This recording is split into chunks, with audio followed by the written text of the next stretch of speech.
Welcome to Anu's vlogs Tamil channels. இன்றைக்கி evening Anu's school விட்டு வந்ததுலேருந்து ஏதாவது ஸ்நாக்ஸ் இருக்கான்னு கேட்டாங்க.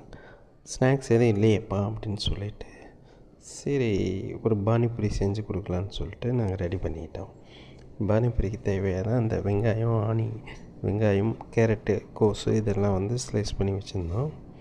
அதுக்கப்புறம் அதுக்கு தேவையான குருமாவும் ரெடி பண்ணியாச்சு. அதுக்கப்புறம் சரி பானிபூரியை வந்து பொரிச்சு எடுத்துக்கலான்னு சொல்லிட்டு எண்ணெயில் போட்டு பொரிச்சு எடுத்துட்டு, அதுவும் நல்லா பந்தாக கடையில் கிடைக்கிற மாதிரியே அழகாக வந்திருந்தது. சரின்னு சொல்லிட்டு அதில் எடுத்து ஒரு பாத்திரத்தில் ஸ்டோர் பண்ணிக்கிட்டு அதை வந்து அந்த பானிபூரியெல்லாம் வந்து மிக்ஸ் பண்ணியிருக்காக அந்த இன்க்ரீடியன்ஸ் எல்லாம் சேர்த்து கலந்துக்கிட்டோம். அப்புறம் அதுலேயே குருமாவையும் மிக்ஸ் பண்ணி இது பண்ணி குருமாவையும் கலந்து அது சர்வ் பண்ணுறதுக்காக ரெடி பண்ணிட்டோம்.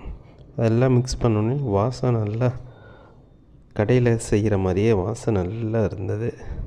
டேஸ்ட்டாக எப்படி இருக்குன்னு பார்ப்போம். அதுக்கப்புறம் எல்லாத்துக்கும் சர்வ் பண்ணுறதுக்காக எல்லாம் ரெடி பண்ணி கொடுத்துட்டோம். ஓகே ஃப்ரெண்ட்ஸ், இந்த வீடியோ பிடிச்சிருந்தால் லைக் பண்ணுங்கள், சப்ஸ்கிரைப் பண்ணுங்கள், கமெண்ட் பண்ணுங்கள். நம்ம அனுஸ் விலாக் தமிழ் சேனல்